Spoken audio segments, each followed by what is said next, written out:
I recently delivered my Tesla Model 3 to a guest on Turo, and after 3 days I went to pick it up, but I found it like this. Oh, it's full of her stuff. No, maybe she was partying. I don't know. Let me see if the key's in here.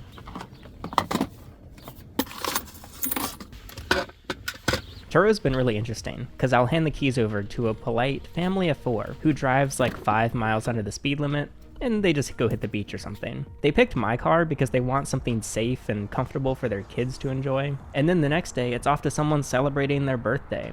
They pick up some friends and maybe go on a quick joyride or 2, and then they go bar hopping and hit a club or whatever. They picked my car because it's an affordable way to go fast and have a lot of fun. And then within that same week, it'll be in the hands of a third guy who uses my Tesla to just chauffeur his business clients around the Research Triangle Park. And I think it's really fun to see just how versatile and how utilized my car is. It's always on the road and people are always enjoying it. But one of the most important things as a host myself is making sure this car appears as though nobody's ever driven it, every time. Even though this car is cycling through people every couple days, they want it to look brand new just for them. And honestly, most renters make this really easy for me. They clean up after themselves, and at most, they'll leave behind some dirt from their shoes, or I found some fake eyelashes, a lot of hair. A lot of people seem to be just losing their hair. And we've got little gifts like hygiene products, and of course the occasional suspicious food brownie. I don't know what this is. But this guest left everything, and I got ready to pull off and deal with it later when I see a lady stumbling down the apartment stairs, and what do you know, it's my guest. Hey, good morning. Hi, good morning. Hope you enjoyed. Hope it did what you needed. Yeah. So, thank you. I appreciate and then it. I charged it, and then I got Okay. Cool. Yeah, no problem. And she accidentally slept in on the final day of her trip. She started just like quickly grabbing stuff out of the car, and her hands ended up being full because there was so much stuff. And I said I'm fine waiting for her to do a second round to grab the rest, but she was like, nope, this is everything. And I was like, oh, you don't want anything else in the car? She was like, nope. I was like, you don't want to get any of the trash out? And she was like, nope, this is it. And I was like, all right. So she grabbed like half the items and I assume just went back to bed. Okay, I'm on the way to a charger because she did not charge the car. She left it at 18%. She did, however, come out. I assume she noticed from her window because she kind of ran down. She left her keys in the car. They were and I mean, there's a few small things like sunglasses, whatever. There's some money in the center console. Woohoo, I got a tip. It's like $1 maybe of change.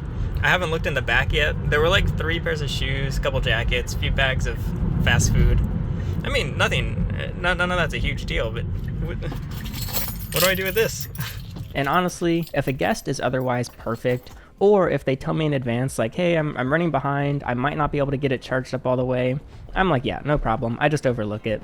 But I did not spare this guest with, well, an extra bill. She got hit with a $20 low battery fee, as well as a $15 post-trip recharging fee, and a $10 convenience fee.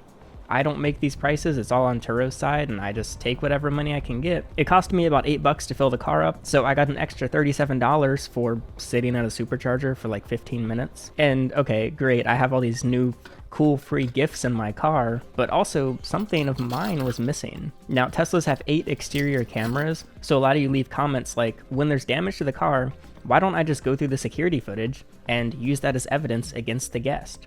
Well, the first reason being, the Tesla only saves footage upon request of the driver, so it's always recording, but it only saves footage if you tap the dashcam icon. It'll save the last 10 minutes of what it's recorded and put it on the hard drive. If it was saving everything, you'd have like terabytes worth of footage, so it makes sense. And it does also have motion detection, so if the car's parked and someone like bumps into you or keys your car or something, it's kind of like a Ring camera and it'll save the motion detection. But the second reason that I do not check the footage is because someone stole the hard drive. Now, I don't know if it was this guest, it could have been, but it also could have been a previous guest.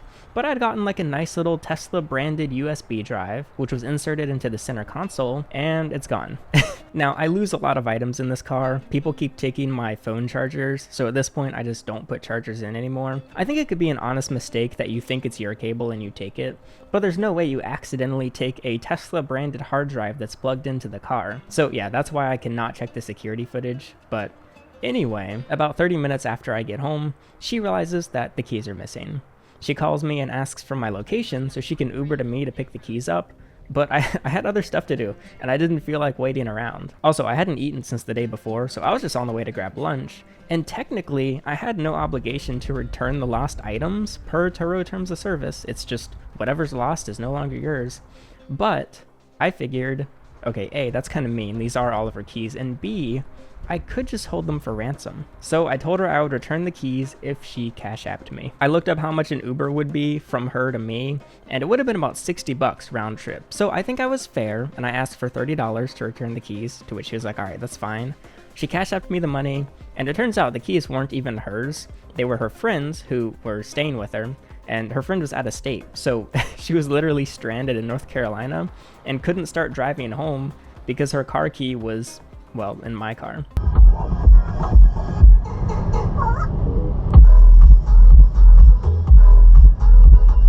However, I didn't return the keys. My dad did. So because this was a delivery, I had to get a ride to drop it off and pick it up. And while Turo doesn't take a ton of time, like the amount of hours per month isn't that bad. However, it like eats, it bites these little chunks out of my schedule at the most annoying times. And this rental was the first one where my dad did as much, if not more work than I did. Because while the car was renting out more and more often, which is great, I've been totally drowning trying to, well, run this YouTube channel, hit the Amazon warehouse to do a shift every day, work on a couple secret projects that I've yet to tell you about, and get this car delivered, and it was a lot. So I have recently made my dad a co-host on the Turo platform. There's 5 Teslas altogether. Why are there so many? What the hell? So not only can he see upcoming trips, but he can actually interact with the guests, check them in and out, and answer any questions they have, which means I can officially put my phone back on Do Not Disturb while I'm sleeping instead of getting woken up every couple hours by random Turo questions, because this is just the worst side hustle to attempt solo. Anyway, back to this trip. Now, unfortunately, this guest gnawed on a couple curbs with my wheels, and any damage under 4 inches is considered ineligible for reimbursement from guests or from commercial insurance. Basically, if it's 3.9 inches or smaller, that's considered normal wear and tear, which is a little ridiculous. This curb rash in both places is definitely over 4 inches. However, previous guests had curbed these wheels in the exact same spots. So while the damage was worse than before, I just didn't see it as enough additional damage to even bother trying to get money out of her. But I guess it's good that I never actually repaired the damage from the previous rentals because, well, everyone just kind of sandpapers my wheels with the cement around town. And when I got my first Model 3 in 2019, I thought a lot of Tesla's design choices were just not great. I blacked out all of the reflective chrome trim, which I hope to do on the Turo Tesla as well. I also replaced the T logo on the back with just the written out Tesla text, and I wrapped the horrible piano black plastic on the center console. And hilariously, after a few years, Tesla has now redesigned the Model 3, literally with all the changes that I made years ago. I was 2 steps ahead of the Tesla design team. Now, my daily Model 3 has a white interior, but the Turo Tesla has a black interior, which means I'm stuck with another one of Tesla's just not great design choices. The wood dashboard. Now it's real wood, so okay, that's kind of cool, but because this car is 6 years old, it's literally just flaking and peeling, and people notice and they just don't think it looks great, myself included. So I am very happy to say that yes, this was actually a segue into a sponsor. EVBase is back on the channel with a very simple product, but it totally changes the car's aesthetic. And I mean, come on, look, what a massive difference this is. The wood is gone and replaced with carbon fiber. And unlike most Tesla accessories, it's real carbon fiber, not that cheap plastic with like fake carbon printed on. And it fits absolutely perfectly. Like, the fitment of this is literally better than Tesla can do themselves. EVBase has matte and gloss finishes for this, as well as just about any other accessory you can imagine, for a huge variety of electric vehicles. You can use code GOHERPING to get 20% off, and that supports my channel directly. I have my affiliate link below if you want to get some fat savings on some upgrades that might seem small on the surface, but now that I have them, I just can't believe I didn't get them sooner. And yeah, I get a commission on every sale if you use my link and my code in the description, so I appreciate that if you check them out. Okay, so on to money. In the end, I earned $174 from this trip. That's including the daily rental fee of $52, the $40 delivery fee, the $37 from the low battery issue, and $30 for returning the keys. And then I subtracted $10 in gas to deliver the car, as well as subtracting the 5% 3-day discount that I offer, and the 25% in Turo fees and insurance. It is worth noting that Turo also charges my guests secret fees that I can't even see on my end, including a random, just seemingly arbitrary trip fee that they have to pay. They also pay for renter's insurance, and if they're young, they pay a young driver fee, and whatever else Turo decides to charge them. So it's very likely that my guest paid around or even more than $300 for this trip in total, but unfortunately, she did not give my car a rating. Which, fun fact, not rating your guest on Turo is the same as rating them badly. I don't know why this is like this, but if a guest forgets, I get penalized. So by now, I thought I would be able to tell you like, hey, look at this, Go Herping is now an all-star Turo host, because that's like, yeah, it's a status you can achieve and it can help boost your car to the top.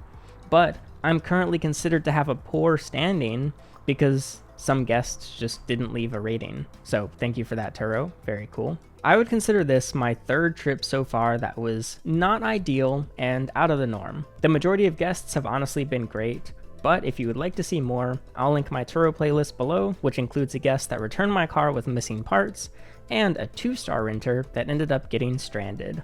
If you already saw these videos, thank you for watching them, but I'm sure there is more to come, so you can stay tuned. And again, if you have an EV of your own, consider checking out EV-Based to see if you like anything that they offer. I've got my affiliate link and coupon code in the description. But that'll be it. The car is clean and ready for the next renter. I'm Alex, and thanks for watching.